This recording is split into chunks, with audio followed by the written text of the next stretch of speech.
प्यारे बच्चों, आपका बहुत स्वागत है रे क्लासेस फिरोजाबाद में। हमारा चैप्टर चल रहा था state of matter. State of matter में अपन ने कल पढ़ा था काइनेटिक गैस थ्योरी। क्या पढ़ा था? Kinetic gas theory. उसमें 7 पॉइंट थे। पहला पॉइंट क्या था? गैस मॉलिक्यूल से मिलकर बनी है। दूसरा था गैस के मॉलिक्यूल आपस में भी टकराते हैं और उस बर्तन की दीवार से भी जिसमें गैस को रखा गया है। और फिर थर्ड पॉइंट क्या था? थर्ड पॉइंट ये था कि गैस के मॉलिक्यूल के बीच में ना तो अट्रैक्शन है ना रिपल्शन है। एक और पॉइंट क्या था कि जो एक्चुअल वॉल्यूम होता है वो टोटल वॉल्यूम के कंपैरिजन में नेग्लिजिबल होता है। पॉइंट याद आ रहे हैं सारे? एक पॉइंट क्या था? एवरेज काइनेटिक एनर्जी टेम्परेचर के डायरेक्टली प्रोपोर्शनल होती है। एक पॉइंट क्या था कि मॉलिक्यूल के बीच में जो कॉलिजन होते हैं वो परफेक्टली इलास्टिक होते हैं, यानी कि उन कॉलिजन में एनर्जी का कोई लॉस नहीं होता है, केवल रीडिस्ट्रीब्यूशन पुनर्वितरण काम करता है। 6 पॉइंट ये हो गए। 7वां पॉइंट ये था कि गैस के मॉलिक्यूल कंटेनर की वॉल के पर, गैस के मॉलिक्यूल कंटेनर की wall per unit square area पर जो प्रेशर डालते हैं उसी को गैस का प्रेशर मानते हैं। कितने पॉइंट थे? 7, है ना। अब इन 7 पॉइंट में से जब पूरा चेक किया गया तो इसमें से 2 पॉइंट गलत निकले। कितने? 2। कौन कौन से गलत हैं? एक तो ये गलत है कि गैस के मॉलिक्यूल के बीच में ना तो अट्रैक्शन है ना रिपल्शन। असली में गैस के मॉलिक्यूल के बीच में अट्रैक्शन फोर्सेस वर्क करते हैं। दूसरा ये पॉइंट भी गलत है कि एक्चुअल वॉल्यूम नेग्लिजिबल है किसके कंपेयर में? टोटल वॉल्यूम के। तो ये दोनों एजम्पशन फॉल्टी हैं। तो हेडिंग है faulty assumption of kinetic gas theory. Kinetic gas theory. कितने एजम्पशन फॉल्टी है? Out of 7, 2 assumptions are faulty। कौन कौन से फॉल्टी हैं? पहला ये फॉल्टी है, there are neither attraction nor repulsion between gas molecules. ये एजम्पशन फॉल्टी है, यानी गलत है। रियल में क्या होता है? रियल में मॉलिक्यूल के बीच में क्या लगते हैं? Attraction force. There are attraction forces between gas molecules.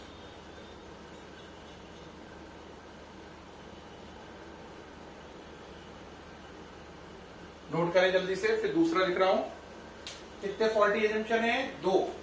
कितना लिख दिया मैंने? 1 लिख दिया। दूसरे के लिए शुरू कर रहे हैं। दूसरा फॉल्टी एजम्पशन भी देखें। दूसरे फॉल्टी एजम्पशन में हमने माना था कि गैस के मॉलिक्यूल के बीच में ना तो अट्रैक्शन है और ना ही रिपल्शन। क्या माना था? गैस के मॉलिक्यूल के बीच में ना तो अट्रैक्शन है और ना ही रिपल्शन। क्या माना था? बोलो। गैस के मॉलिक्यूल के बीच में ना तो अट्रैक्शन है और ना ही रिपल्शन। ये वाला पॉइंट भी गलत है। तो सेकंड एजम्पशन लिखें फॉल्टी। स्टार्ट करें। सेकंड फॉल्टी एजम्पशन लिखिए भाई। सेकंड क्या है? आपने क्या माना था? बोलो। हमने माना था द एक्चुअल वॉल्यूम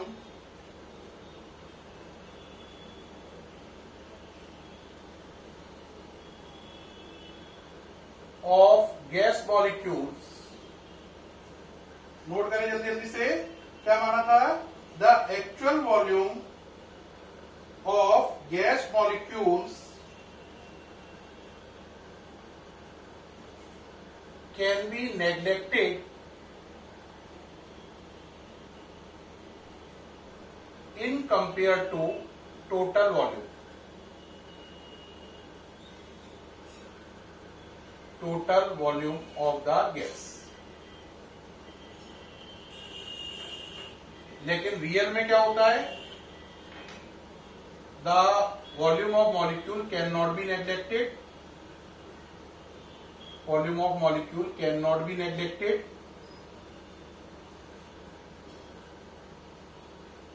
एक्चुअली वास्तव में one molecule use 4 time of its volume, 4 time of its volume.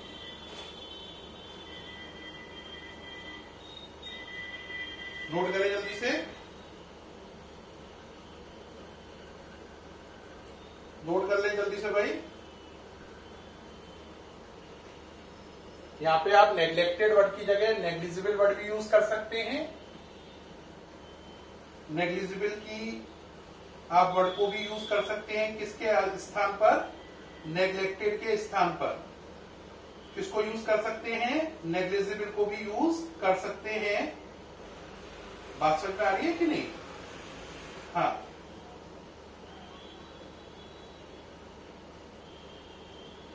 Negligible can be use in place of neglected.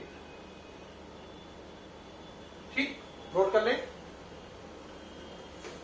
तो आपने देखा प्यारे बच्चों, काइनेटिक गैस थ्योरी में कितने पॉइंट थे, 7 में से 2 पॉइंट में एरर है, 7 में से 2 पॉइंट में एरर है। पहला किस में एरर है, हम ये बोलते थे मॉलिक्यूल के बीच में ना तो अट्रैक्शन है ना रिपल्शन है, जबकि असली में अट्रैक्शन है। दूसरा हम बोलते थे एक्चुअल वॉल्यूम नेग्लिजिबल है in comparison to total volume, जबकि असली में ऐसा नहीं है। असली में एक मॉलिक्यूल अपने से 4 गुनी ज्यादा जगह बर्बाद करता है। ठीक है कि नहीं? आप इसको ऐसे भी समझ सकते हो, देखो अगर मेरे कोई किसी को परेशान करना हो तो मैं इधर से कर सकता हूं, इधर से, आगे से और पीछे से। तो कितने लोगों को परेशान कर सकता हूं, 1 2 3 4। तो एक मॉलिक्यूल अपने से 4 गुनी ज्यादा स्पेस को बर्बाद करता है, परेशान करता है। ठीक, नोट करें ये बात।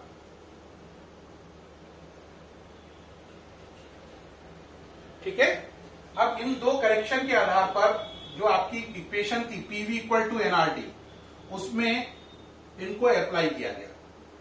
तो आफ्टर दीज 2 करेक्शंस,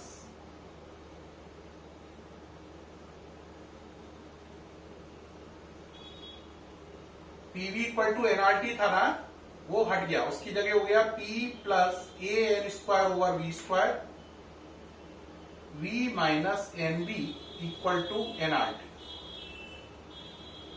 इसका नाम है वंडरवाल इक्वेशन। क्या नाम है इसका, वंडरवाल इक्वेशन। दोबारा चेक करें क्या लिखा है, P plus A N square over V square. यहां पर ये वाला ए और ये वाला बी, ये दोनों क्या है, वंडरवाल कांस्टेंट है।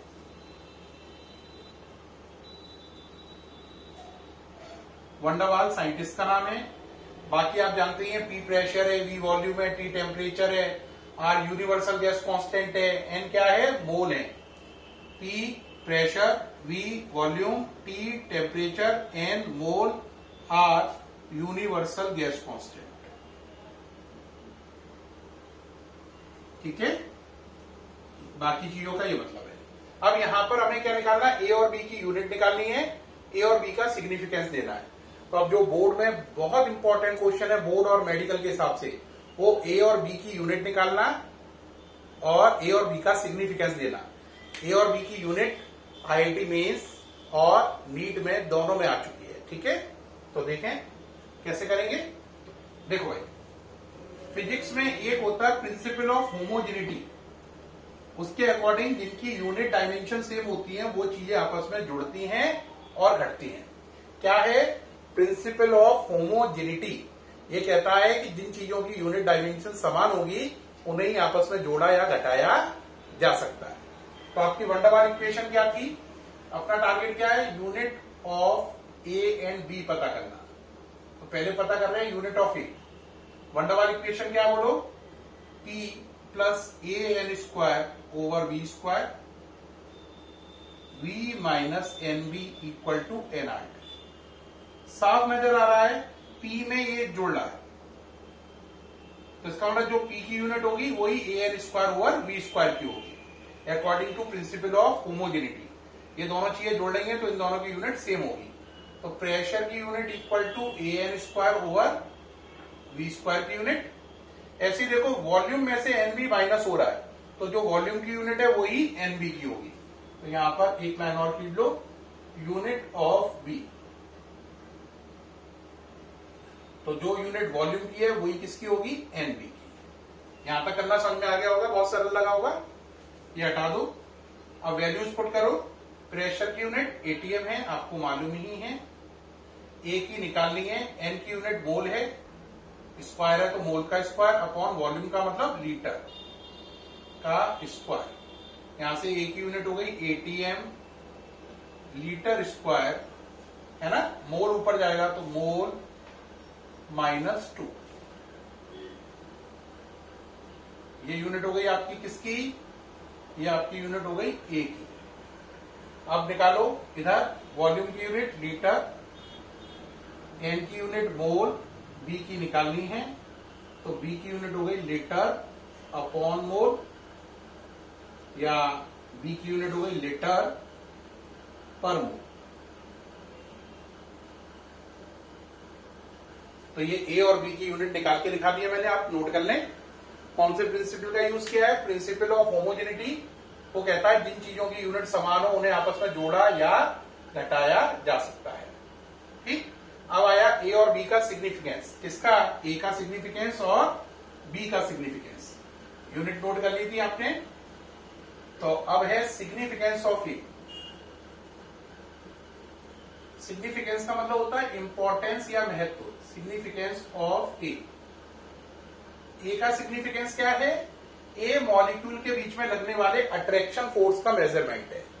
A is the measurement of attraction forces between gas molecules.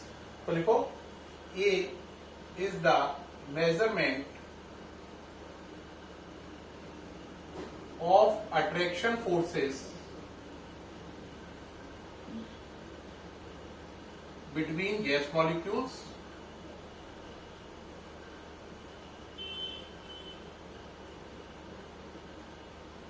Between gas molecule.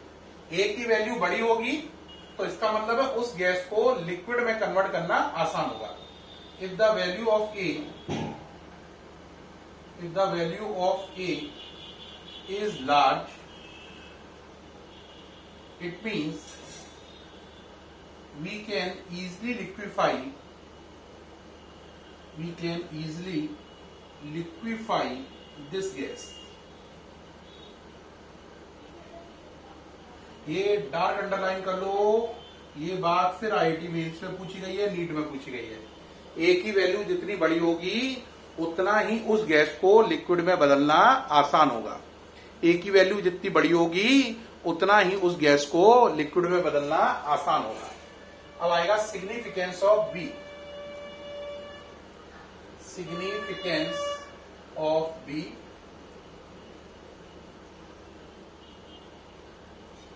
B क्या है, it is the measurement of effective size of gas molecule. ये गैस मॉलिक्यूल के इफेक्टिव साइज का मेजरमेंट है। It is the effective measurement of the size of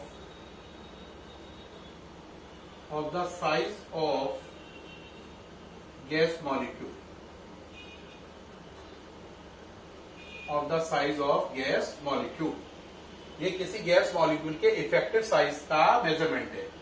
असली में एक molecule अपने से 4 गुनी ज्यादा वॉल्यूम बर्बाद करता है। असली में एक मॉलिक्यूल अपने से 4 गुना ज्यादा वॉल्यूम बर्बाद करता है। तो अगर हम एक मॉलिक्यूल को नेग्लेक्ट करें तो असली में 4 गुना वॉल्यूम नेग्लेक्ट करना पड़ेगा, जो कि पॉसिबल नहीं है। इन actual practice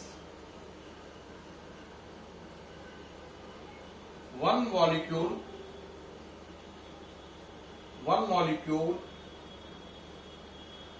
occupy 4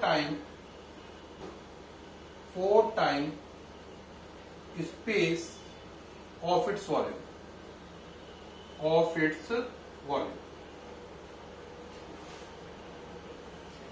Actually, one molecule occupy 4 times of space of its क्या वॉल्यूम। ऑफ इट्स क्या वॉल्यूम। ठीक है भाई, ये नोट कर लिया। ये हो गया भाई, ये हो गया सिग्निफिकेंस ऑफ बी। अब आता है सिग्निफिकेंस ऑफ ए हो गया सर, सिग्निफिकेंस ऑफ बी हो गया। अब हमें आगे क्या करना है, देखो बेटा वंडरवाल इक्वेशन बता दी मैंने आपको और सिग्निफिकेंस ऑफ ए और बी बता दिया। अब नया टॉपिक है आपका क्रिटिकल कांस्टेंट। क्या है, क्रिटिकल कांस्टेंट। ये तीन होते हैं, टीसी, पीसी और VC. Critical temperature, pressure, critical volume. तो पहला आया क्रिटिकल टेम्परेचर। क्रिटिकल टेम्परेचर को लिखते हैं टीसी से। देखो बेटा, क्रिटिकल टेम्परेचर वो टेम्परेचर है जिसके ऊपर आप किसी गैस को कभी भी लिक्विड में नहीं बदल सकते, चाहे आप कितना भी प्रेशर ज्यादा लगा क्यों ना दें। क्रिटिकल टेम्परेचर वो टेम्परेचर है जिसके ऊपर कर देने पर वो गैस कभी भी लिक्विड में कन्वर्ट नहीं होगी, चाहे कितना भी प्रेशर हाई क्यों ना हो। ठीक है, जैसे मान लो किसी एग्जाम की लास्ट डेट 20 तारीख है, तो आप उसका फॉर्म 15 को भरो, 16 को भरो, 17 को भरो, आसानी से भर जाएगा। कोई भी आपको परेशान करने आएगा ही नहीं। क्यों नहीं आएगा, क्योंकि भाई लास्ट डेट तो 20 तारीख की है, तो आपको कोई दिक्कत आ नहीं रही है। क्या भरने में, फॉर्म भरने में। फॉर्म भरने में आपको कोई भी दिक्कत नहीं आ रही है, क्योंकि अभी लास्ट डेट में टाइम है। किसमें टाइम है, लास्ट डेट में टाइम है। बात समझ में आई या नहीं आई। लेकिन अगर आप 20 तारीख को करने गए तो उस दिन बड़ी धक्का मुक्की होगी, लेकिन आपका फॉर्म भर जाएगा। लेकिन अगर आप 21 तारीख को गए, चाहे आप कितनी धक्का मुक्की करो, कितनी लड़ाई करो, वो आदमी कहेगा लास्ट डेट निकल गई है, अब फॉर्म नहीं भर पाएगा, चाहे तुम एसपी रहो या डीएम रहो, लास्ट डेट निकल गई, अब फॉर्म नहीं भर पाएगा। तो यानी कि क्रिटिकल टेम्परेचर कितना हो गया, 20। 20 से नीचे तो आप गैस को लिक्विड में कन्वर्ट कर सकते हैं, 20 से ऊपर गैस को लिक्विड में कन्वर्ट नहीं कर सकते हैं।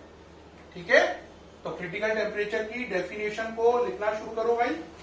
लिखें, it is the temperature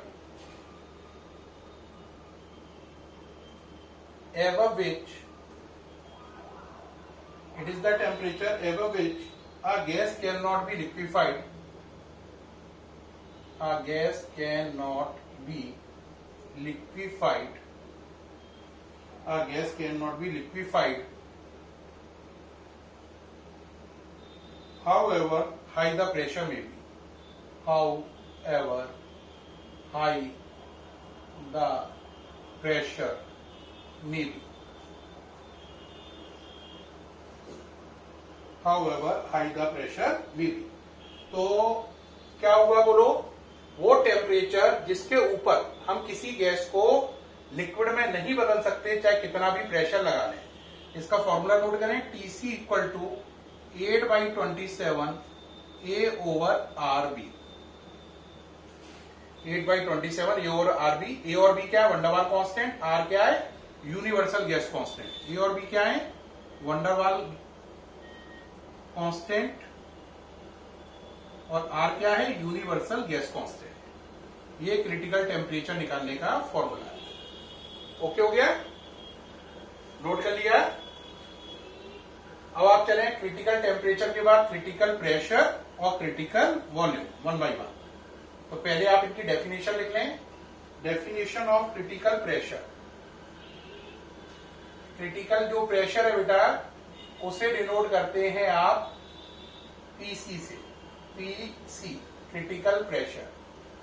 definition लिखें, it is the minimum pressure,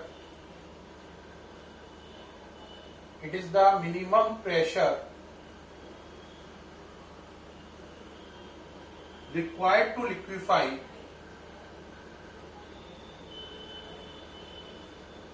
minimum pressure required to liquefy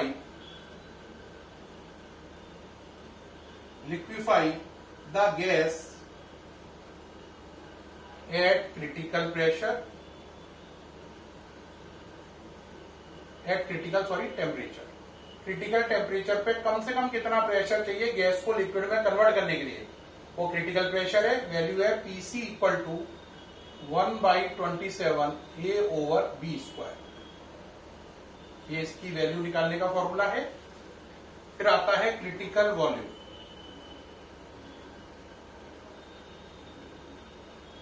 denoted by VC।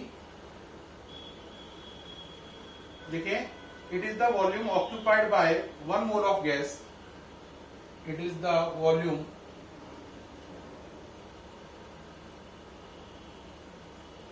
occupied by 1 mole of gas, 1 mole of gas या 1 mole of a gas at critical temperature and pressure, at critical temperature and critical pressure।